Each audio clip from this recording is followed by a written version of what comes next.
குழந்தைங்களுக்கு பிடிச்ச recipe bread chilli எப்படி பண்ணலான்னு பார்க்கலாம். இது ஈவினிங் ஸ்நாக்ஸ் அப்படி இல்லைன்னா காலையில் பிரேக்ஃபாஸ்ட்டு கூட செஞ்சு கொடுக்கலாம். அதுக்கு ஃபஸ்ட்டு ஒரு பேனில் 2 டேபிள் ஸ்பூன் எண்ணெய் சேர்த்துட்டு ஒரு 6 பிரெட்டை வந்து கட் பண்ணி வச்சுருக்கேன். அதை இது கூட சேர்த்துட்டு மீடியம் ஃப்ளேமில் ஒரு 2 நிமிஷம் நல்லா ஃப்ரை பண்ணிவிட்டு தனியாக ஒரு பிளேட்டுக்கு மாற்றிடுங்க. அடுத்து அதே பேனில் 2 டேபிள் ஸ்பூன் எண்ணெய், பொடியை கட் பண்ண அரை டீஸ்பூன் இஞ்சி பூண்டு, கொஞ்சமாக கறிவேப்பிலை, பொடியை கட் பண்ண ஒரு பெரிய வெங்காயம் சேர்த்துட்டு நல்லா வதக்கி விட்டுக்கலாம்.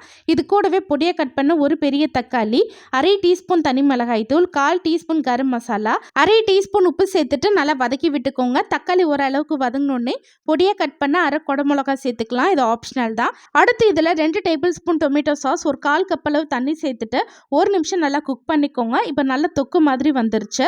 இந்த ஸ்டேஜில் நம்ம ஃப்ரை பண்ணி வச்ச பிரெட்டை இது கூட சேர்த்துக்கலாம். லாஸ்ட்டாக பொடியை கட் பண்ண கொத்தமல்லி சேர்த்துட்டு எல்லாத்தையும் ஒன்று சேர நல்லா கலந்து விட்டுட்டிங்கன்னா சூப்பரான பிரெட் சில்லி வந்து ரெடி. குழந்தைங்களுக்கு ரொம்ப பிடிக்கும். கண்டிப்பாக ட்ரை பண்ணி பாருங்கள். அடுத்த வீடியோவில் பார்க்கலாம்.